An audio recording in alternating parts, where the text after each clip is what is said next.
hemen hiç durmadan oksit moduna alıyorum arkadaşlar. Şu şekilde oksit moduna. Kırmaçmadan hemen üst tarafına geliyorum.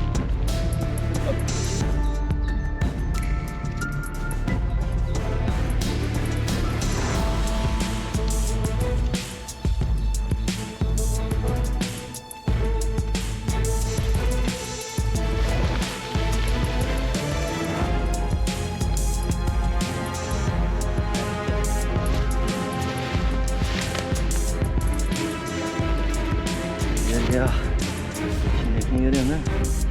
Boş mu? Hayır. Tam süslü ya.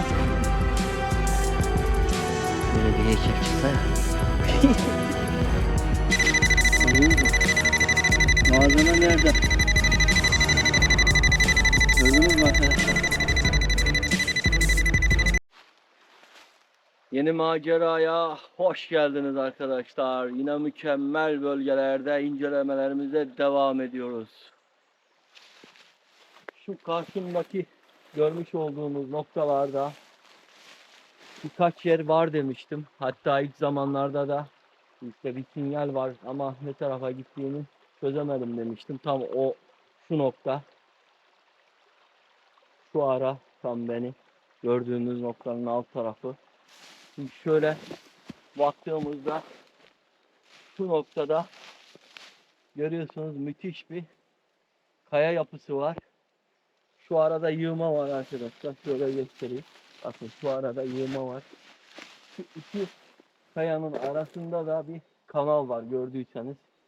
Bir kanal aşağıya doğru iniyor böyle bu şekilde. Burada bir yığma var dedik. Burası eski patika yollarında kalan kalıntılar. Eski eşkıyalar buralarda çok yaşamışlar. Biliyorsunuz genelde Roma döneminden çok yaşayan eşkıyalar var burada. Çünkü aşağıda büyük su birikintileri ve kanallar olduğu için eşkıyalar da genelde bu tür dere kenarlarında işte ne bileyim su kenarlarında yaşamayı çok seviyorlarmış. Çünkü o dönemin medeniyetleri suya ihtiyaç duyduğu için genelde su tarafına çok geldikleri için onları soyup böyle kasalar yaparak bu şekil bu noktalara koymuşlar. Şöyle şimdi ben cihazımı açmadan önce şu şekilde şöyle bir arkadaşlar altın modunu alacağım. Bakın altın modunu alacağım.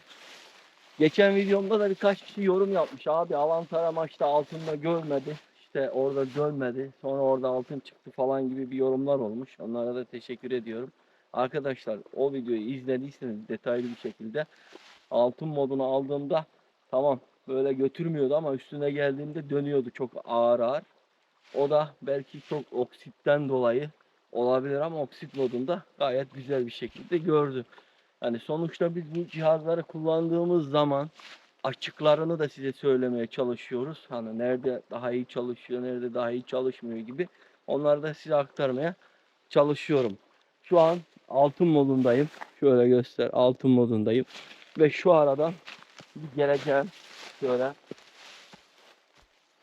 şu aradan bir geleyim. Tam patika yolun geçtiği nokta burası.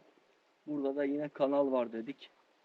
Şimdi bu şekilde altın modunda şöyle bir kaldırıyorum cihazı. Hatta biraz da şöyle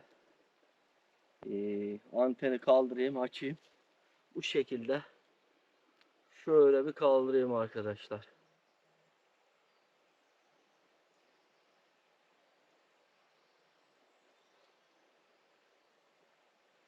Bakın bu arada bir sinyalimiz var gibi duruyor. Evet bu arada bir sinyal var. Gördüğünüz gibi güzel bir sinyali yakalıyor. Şöyle bir gidelim. Şöyle bir gidelim. Şekilde gidelim. Nereye gidiyor? Bakın burada tekrar geri atıyor. Bu araya geldiğinde bu arayı gösteriyor. Şöyle bir kısayım anteni. Şöyle bir ilerleyeyim. Evet. Gördüğünüz gibi burada bir Sinyal veriyor cihaz. Sinyal veriyor. Hemen hiç durmadan oksit moduna alıyorum arkadaşlar. Şu şekilde oksit moduna. Kırmaçmadan hemen üst tarafına geliyorum. Bakın oksit modunda da daha hızlı dönüyor. Gördüğünüz gibi. Buradaki malzeme ya büyük bir malzeme ya da çok oksitli bir malzeme. Şöyle bir sabitleyeyim. Bakın. Çok hızlı dönüyor fark ettiyseniz. Buradaki malzemeler ya çok oksitli ya da büyük bir malzeme var. Hemen bir de şöyle boşluk moduna alayım arkadaşlar. Bakın şöyle boşluk moduna. Boşluk modunda bakalım bir de. Yine hiç kırmaçmadan. Bakın boşluk modunda bir sağ bir sol yapıyor. O da çok büyük boşluklar yok burada. Taş boşluklar olabilir. Şimdi yine oksit modunu alıyorum. Bakın şu an oksit modunu alıyorum. Şu aradan bir geleceğim tekrardan. Şöyle antenimizi biraz açıyorum yine. Bu şekilde. Şöyle kaldırayım yine. Bakın direkt buraya geliyor. Direkt. Hiç şaşmıyor yani. Görüyor musunuz? Direkt bu araya görüyor. Çok kaldırdığımda da zaten net bir şekilde dönüyor. Gördüğünüz gibi. Şimdi buraya bir bakalım. Yeraltı görüntülememizle bakalım. Dedektörümüzle bakalım. Bir sinyalleri tespit etmeye çalışalım. Atık malzeme de olabilir arkadaşlar. Çünkü burada bizim dönemimizde gelen insanlar çok biliyorsunuz işte gezmeye geliyor. İşte elinde kanet şişesi falan fırlatıyor bilmem ne diyor. O yüzden atık malzemelerde olma imkanı yüksek. Çünkü büyük büyük malzeme gibi duruyor. Arkadaşlar şimdi dedektörümüzü açtık. Yeraltı görüntüleme oluyor daha doğrusu. Şu an yeraltı görüntüleme bobinimiz takılı. Açık ve uygulamaya girdik. Telefonla uygulaması da var bunun biliyorsunuz. İşte 3D canlı arama, dedektör modu, canlı arama hepsi mevcut. Şimdi buradan bir 3D aramaya giriyorum. Buradan 6 ve 6 şeklinde şöyle bir aramayı başlatacağım. Şu araya geleceğim. Şöyle buradan bu şekilde başlıyorum.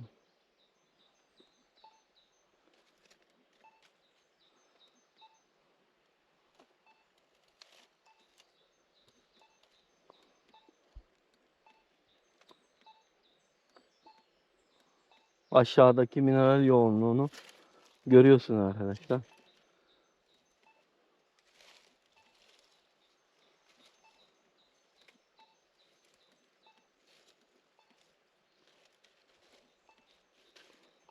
Müthiş bir mineral yoğunluğu var. Şöyle bir analiz edeyim.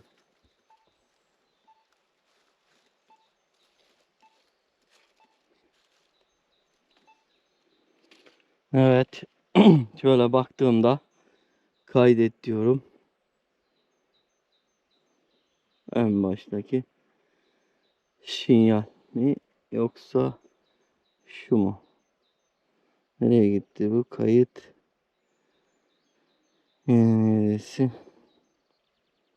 Şu galiba büyük ihtimal. Gördüğünüz gibi bir kırmızılık var. Ama biz bir de canlı aramada bakalım arkadaşlar. Şöyle bir de canlı aramada bakalım. Evet, şöyle.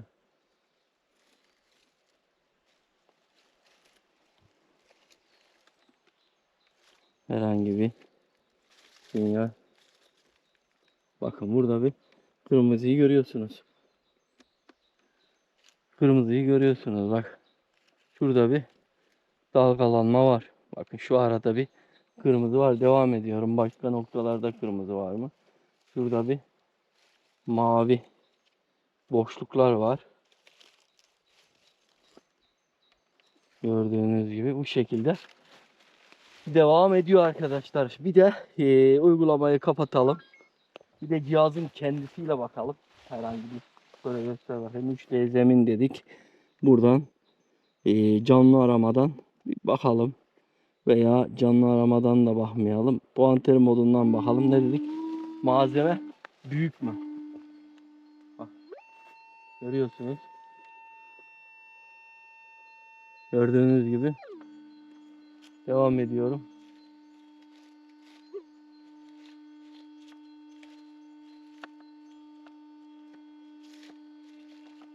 Şu arada bir sinyalimiz var. Arkadaşlar. Bir sinyalimiz var bu arada. Gördüğünüz gibi. Şimdi bir de dedektör modunda bakacağım. Dedektör başlığını takayım. Şöyle.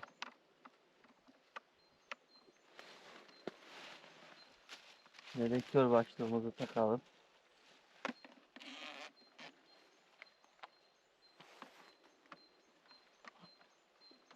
Bu şekilde.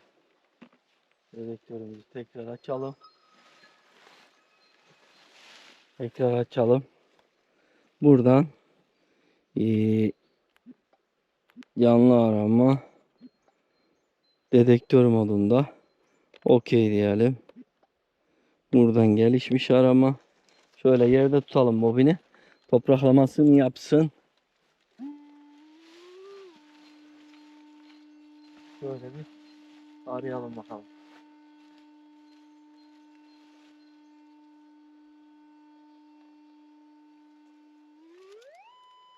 Bakın burada bir arama yapıyor.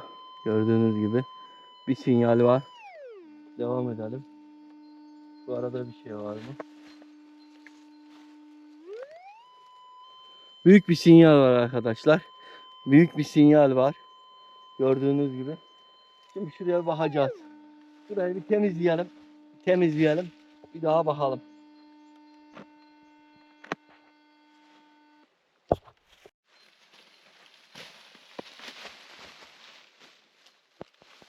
Evet.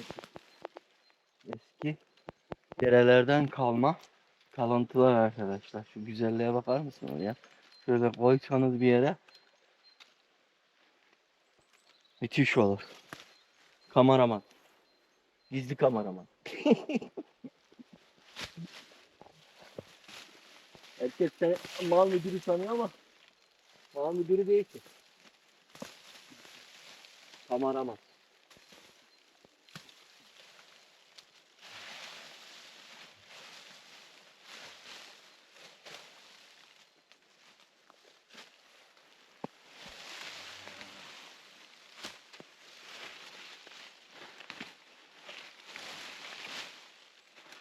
Kapak gibi burası.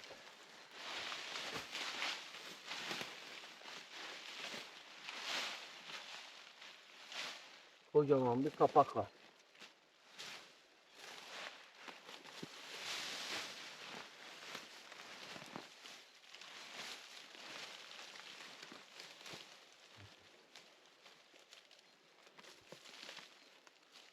Burayı görüyor musun?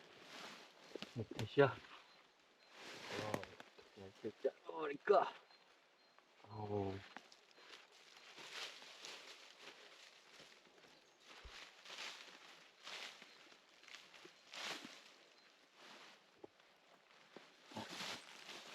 Taşa bakar mısınız arkadaşlar?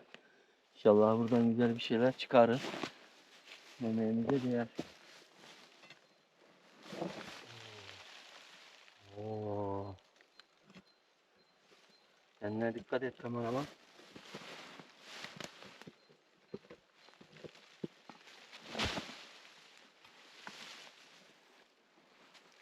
Taşlara bakar mısın? Ne kadar güzel yapılar var içerisinde. Oksit her tarafı. Tamam.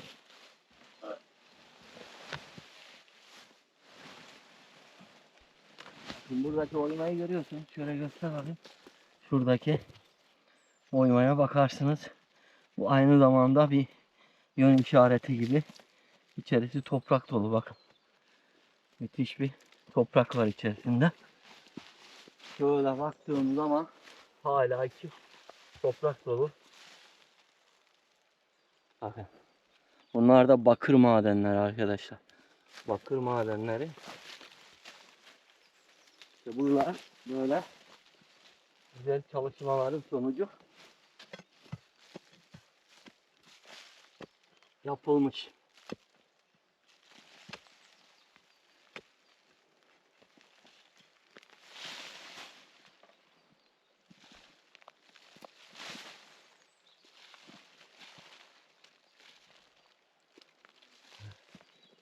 Bakın. Taşlara bakın. Görüyor musun? Muhteşem. Bakın şu taş mesela böyle sıradan bir taş değil. Görüyor musun ovalliği içerisindeki ovalliğe bakar mısın? Heh. Müthiş. Çantada puanter var. Ön gözünde. Altta.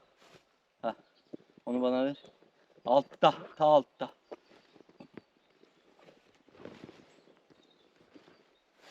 Ver bana kamerayı.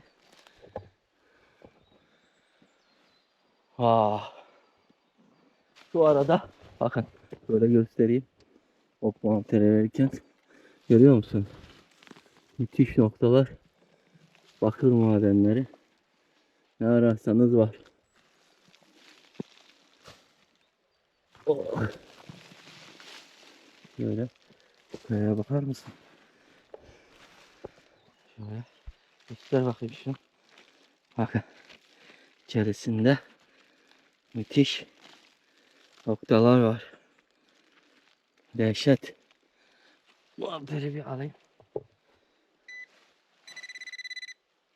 Şöyle baktığım zaman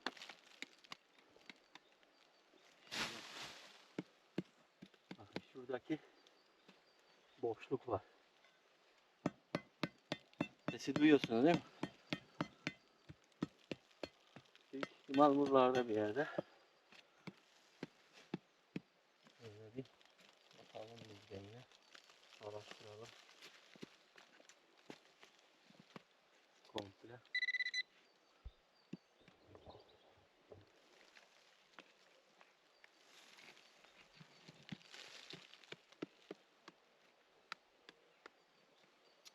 Şey yok.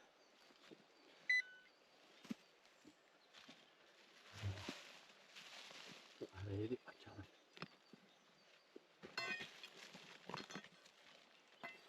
Aa, enteresan.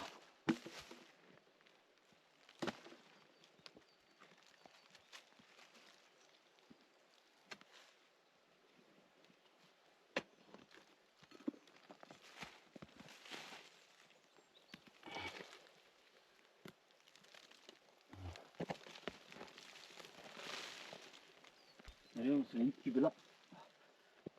Şuna bak. İp. Oo. Şuna bak.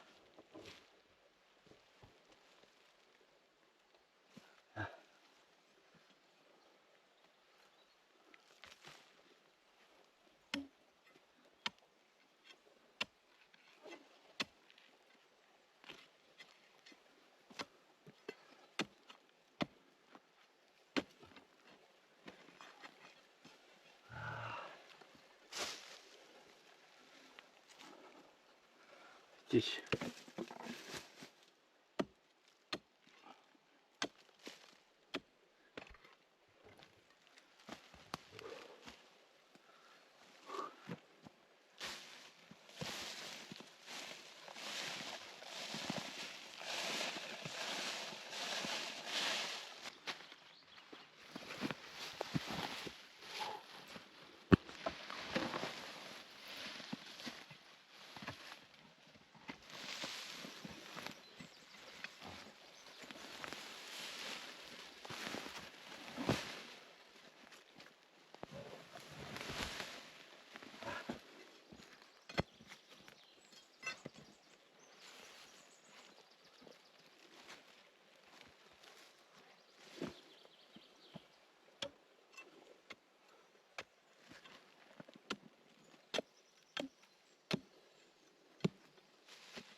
Şu arayı bir dağıtalım.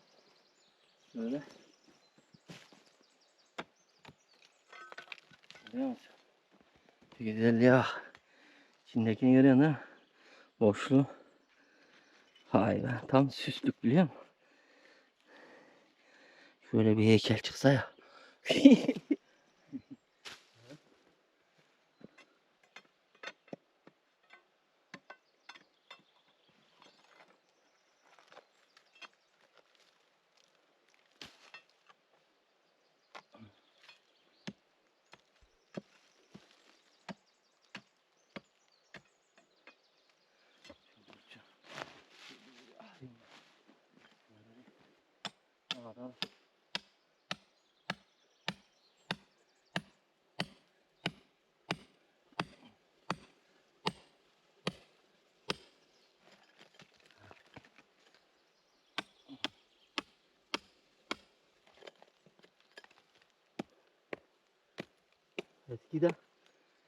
Eskiden ta buralara kadar gelirmiş herhalde su, bak kemik çıktı görüyor musun? Kemik değilmiş ya.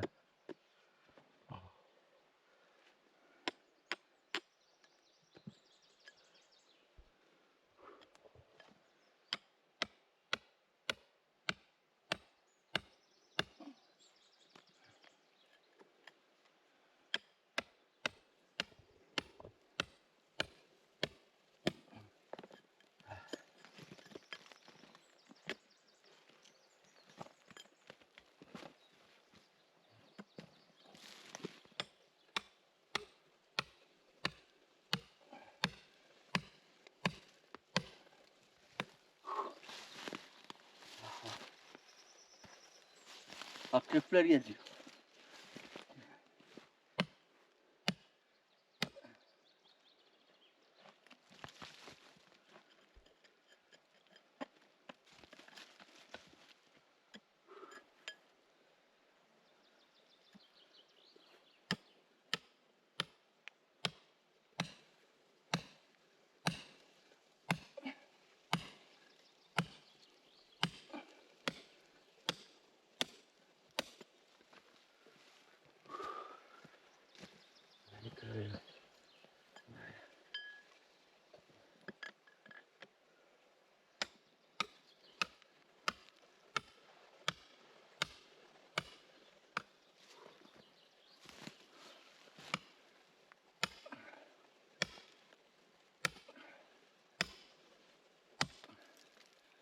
İçi boş herhalde ya.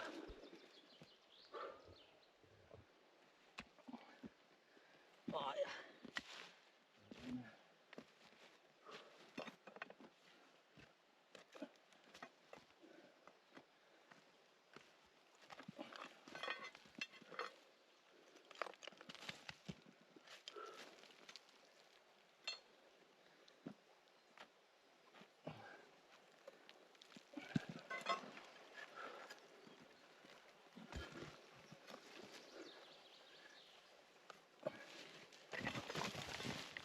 Ah. Neyse. Burada bir delik var. Delik var burada.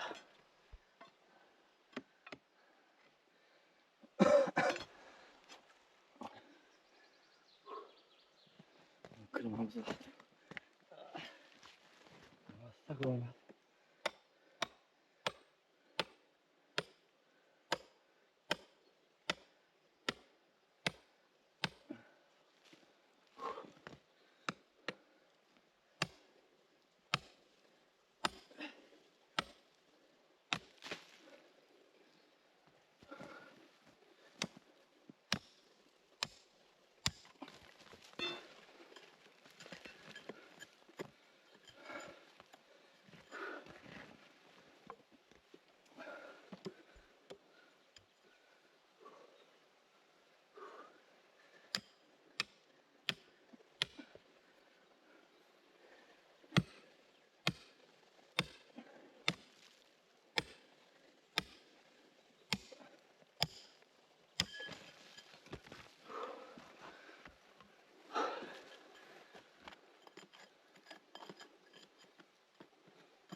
Vay be.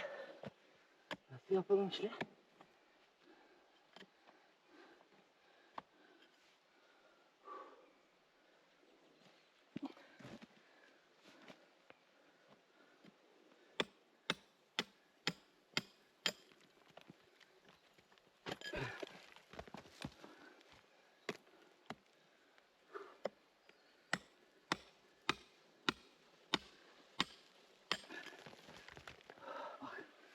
Burada bir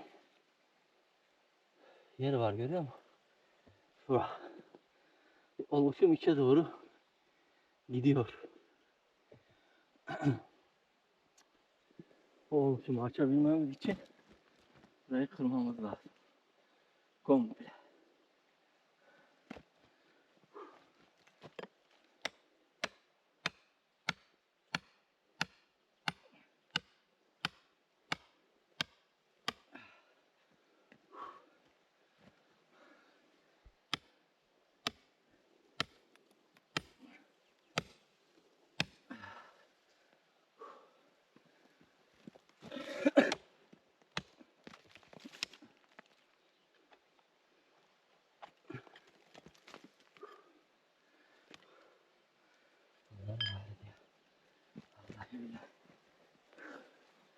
Yoruldum lan. Arkadaşlar gelin siz çıkar. Ben bittim.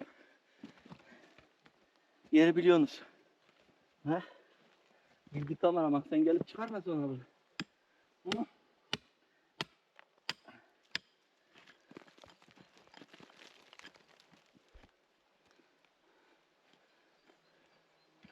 Oo, bir şey var burada. Yaklaş bakayım. Nedir abi? Ha? Vay vay. Bir şey çıktı ha burada.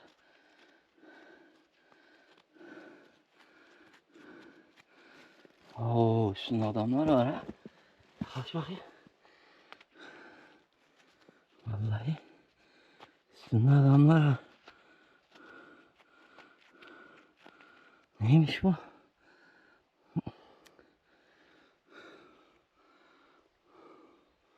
Görüyor musun arkadaşlar?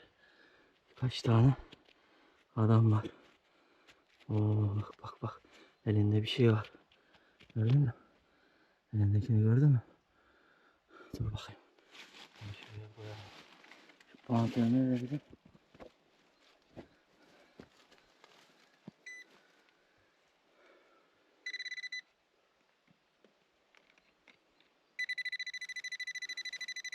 İşte burada. Gördünüz mü? Malzeme nerede? Gördünüz mü arkadaşlar? Burayı bir kırmamız lazım. Tut şuraya bak. Yine daha. Bu neymiş ki? Bakın bu Roma dönemi büyük ihtimal. Üzerindeki adam 1, 2, 3 bir tanesinin elinde bir şey gibi bir şey var. Böyle tepsi gibi mi diyeyim, başka bir şey mi diyeyim? Baklava tepsisi var arkadaşlar. Baklava tepsisi adamın elinde, görüyorsunuz. Şimdi onu da şuraya koyayım. Bir bakayım şuraya. Böyle bir.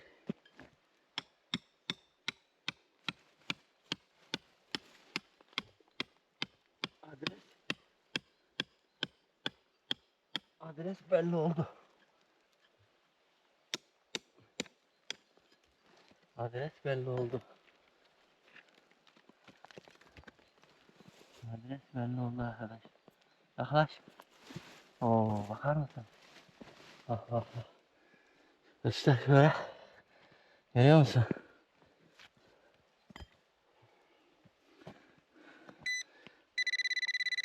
Hala burada. Hala burada. Wow, güzel şeyler bulduk herhalde. Güzel şeyler bulduk diyebilirim. Dur bakayım. Şuraya bakayım.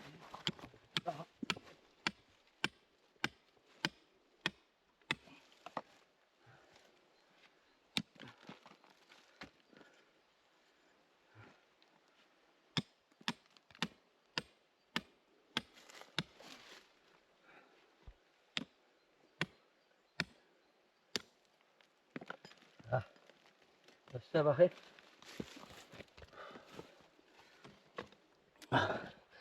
Böyle yanaştır.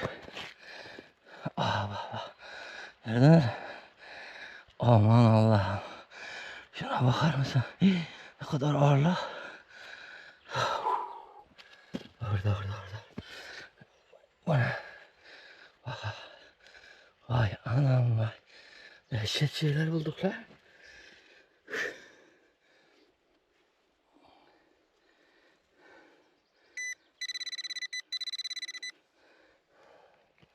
Başka bir şey var mı? Şunu bir alalım şuraya. Şunu da alalım. Şunu bir katalım şuraya.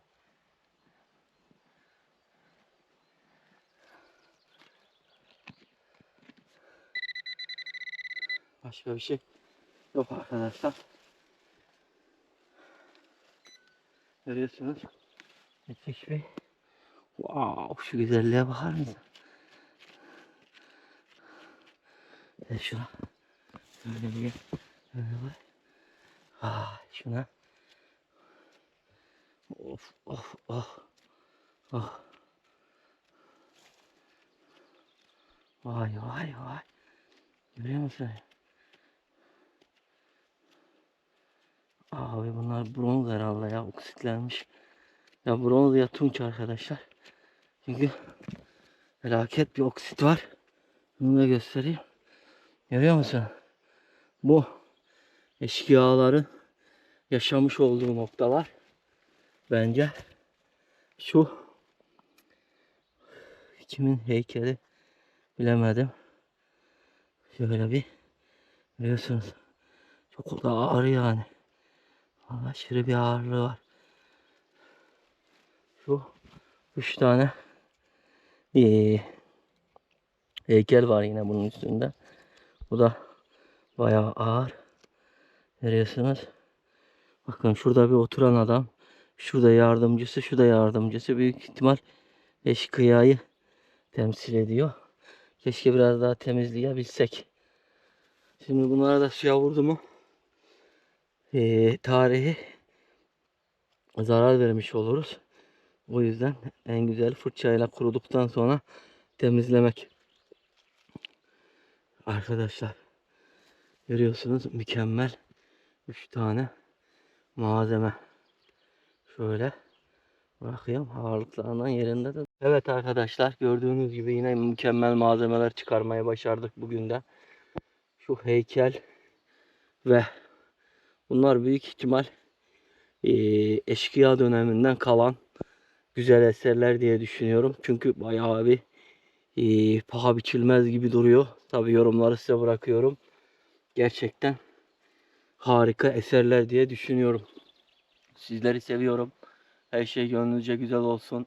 Bulunmayanları bulmaya, görülmeyenleri görmeye devam ediyoruz.